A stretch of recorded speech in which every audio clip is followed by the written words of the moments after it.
Everybody in the Metro knows two parts of West Des Moines. They know Valley Junction, the cute historic district with the farmers market, and they know Jordan Creek, the mall, the new builds, the west side sprawl.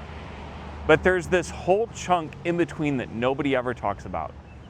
Here's the thing though, this pocket has the deepest history in the entire city, and it's sitting on the biggest comeback story in the Metro.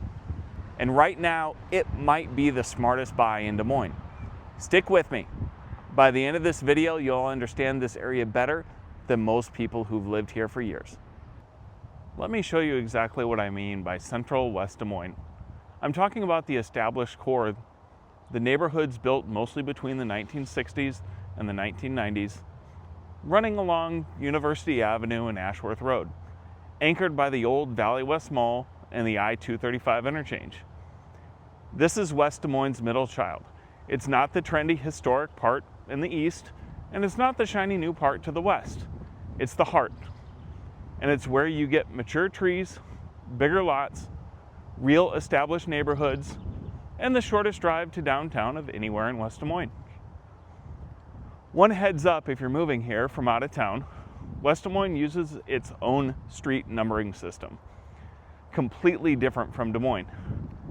So 86th Street in Clive becomes 22nd Street in West Des Moines, the second you crossed into West Des Moines.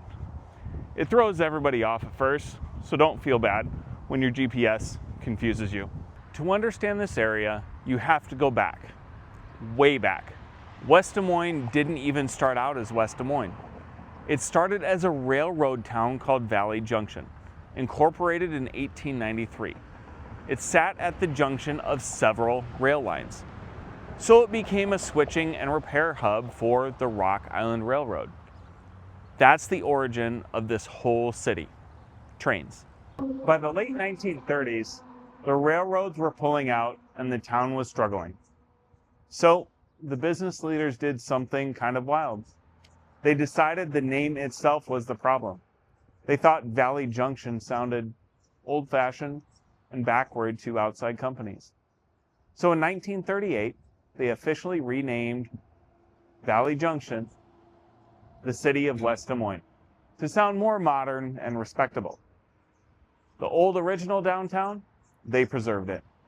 And that's the historic Valley Junction district you can find today, with all the specialty shops and the farmers market. Now here's where our pocket comes in. For decades, this central area was farmland and country clubs. The Des Moines Golf and Country Club actually used to sit right here on Ashworth Road near 8th Street. But everything changed in the 1960s when the interstate came through. I-35, I-80, and especially I-235 cutting right through town. That freeway is the reason this pocket exists as we know it. Retail and office complexes started popping up along the I-235 corridor, and in 1975, the crown jewel opened, Valley West Mall. For a generation, this was the place to be in the greater Des Moines area. And it wasn't just shopping. Right here on Ashworth Road sits one of the coolest places of music history in the Midwest, the Valair Ballroom. It opened back in 1939, and in its heyday, people danced under the stars to the biggest band names in the country. The incredible thing is that it's still a live music venue today. So this forgotten pocket has been a cultural anchor for the Metro for over 80 years. And the growth tells the story. In 1950, West Des Moines had about 5,600 people. By 1990, it was over 31,000. Today, it's more than 74,000. That's up over 30% just since 2010. And it makes this the second biggest city in the entire Metro. A lot of that early expansion happened right here in this central core, in the decades after the interstate came through. Okay, let's talk money. And the smartest way to understand this pocket is to look at where it sits between the two areas everybody already knows. Out west in the Jordan Creek area, you're paying top dollar, bigger price tags the premium part of the city. In the east, in Valley Junction, homes tend to run more affordable. Those are the older, smaller homes in the historic core of Valley Junction. This central pocket sits right in the middle of both, geographically and on price. So as a general rule, expect to pay less here than you would out at Jordan Creek, but a little bit more on average than the Valley Junction homes to the east. And that middle position is exactly the sweet spot.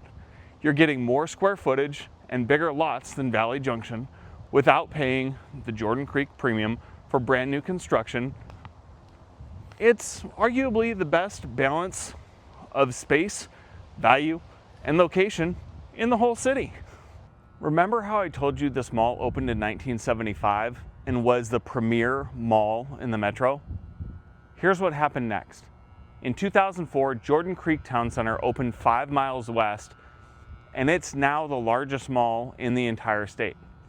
And it slowly pulled everything away from here.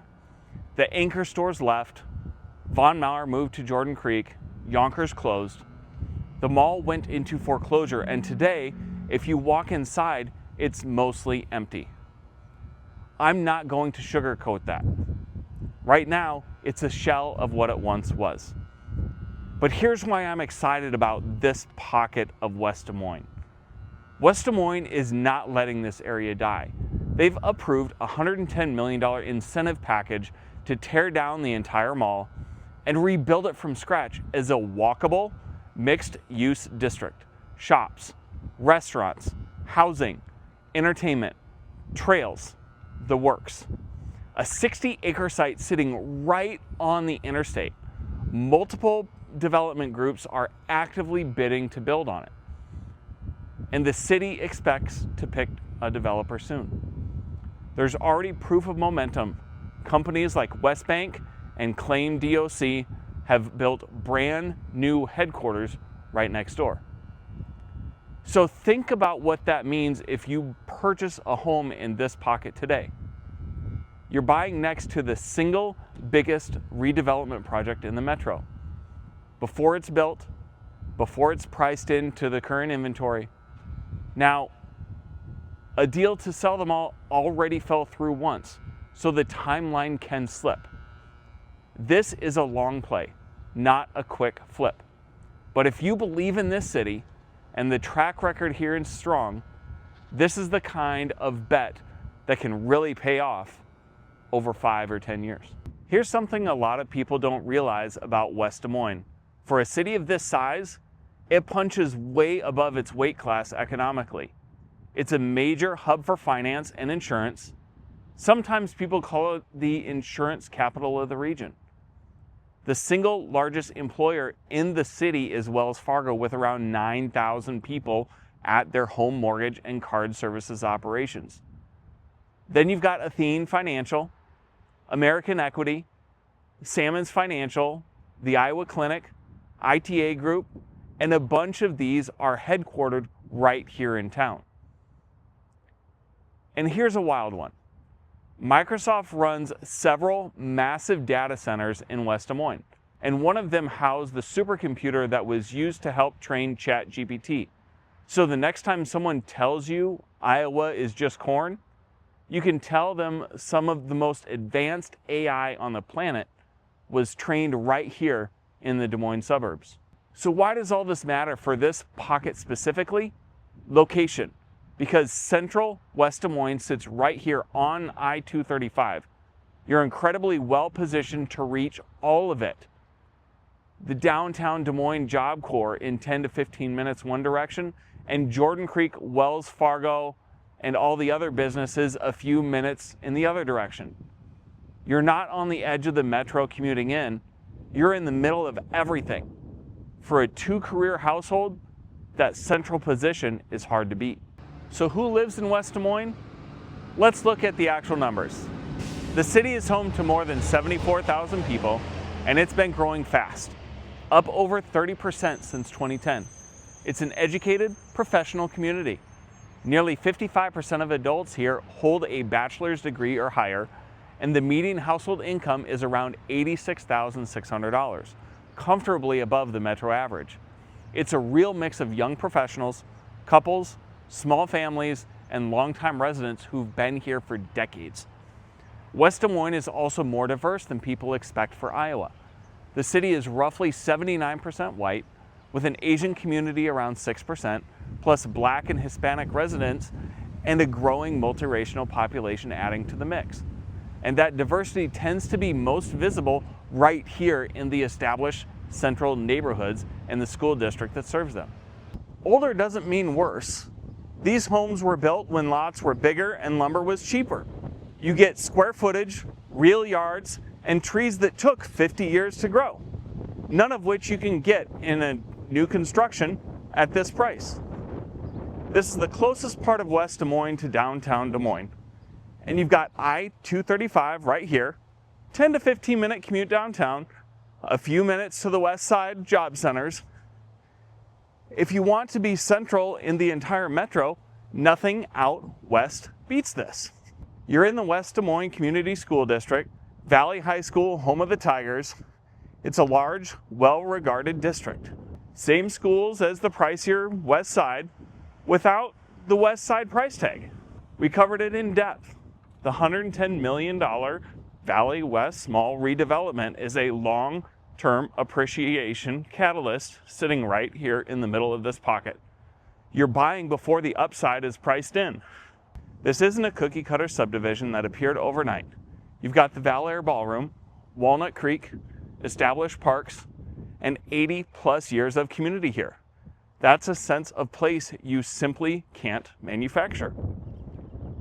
You're minutes from historic Valley Junction's restaurants and the farmers market one way, and minutes from Jordan Creek's shopping and dining experience the other. You get access to both without living on top of either. The flip side of established is aging. You may be looking at older roofs, HVAC, windows, and dated kitchens and bathrooms. Budget for updates if they haven't been completed already. And get a great inspector. Some of these homes need real work, and the carrying cost of that is real. Today, Valley West Mall is mostly empty, and it's not pretty. The redevelopment is approved, but a deal fell through once already. So the timeline is up in the air. And when construction does start, expect a few years of dust, detours, and noise before you get the payoff. If your dream is everything brand new, open concept, white quartz, 3-car garage straight from the builder, that's the Jordan Creek area, not here. This pocket is character and value, not new construction. University Avenue and Ashworth carry a lot of traffic. Pick your street carefully. Interior neighborhoods are quieter, but you don't want to back up to the busy stuff unless you're okay with it. And this is a big one. West Des Moines sits in the Raccoon River Valley, and Walnut Creek runs right through this area. Parts of the older, low-lying neighborhoods have flooded in the past. There's a reason they built this flood wall along Walnut Creek after the big floods of '93. So before you buy in this pocket, check the flood zones, check whether you'll need flood insurance, and factor that into your budget. A great agent and a good inspector will walk you through exactly which streets to watch. Before we wrap, here's something fun. For a mid-sized Iowa suburb, West Des Moines produces a shocking number of superstars, especially athletes. This is Caitlin Clark's hometown. Yes, the all-time leading scorer in NCAA women's basketball history grew up right here. It's also the home of 2 Olympic gold medal gymnasts, Shawn Johnson and Gabby Douglas, who both trained in the Des Moines area. There's a real culture of excellence here, and you feel it in the schools and the youth sports scene. Add in the Valair Ballroom for live music and Valley Junction for the local shop, farmers market vibe, and you've got a community with genuine character, not just another bedroom suburb. So after all that, who should actually buy here? 3 people. The value-minded buyer who wants more house and a real yard without overpaying for new construction. 2, the downtown commuter, or the 2-career household who wants to be dead center to every job in the metro. And 3, the long game buyer who sees that mall redevelopment coming and wants in before it's priced into all the inventory. If that's you, this pocket deserves a serious look. I'm breaking down every neighborhood in the Des Moines Metro exactly like this. The history, the numbers, the pros and cons. So if you're trying to figure out where to live, hit subscribe. I've got 40 plus of these coming. Drop your questions about West Des Moines in the comments and I'll answer every single one. I'll see you in the next one.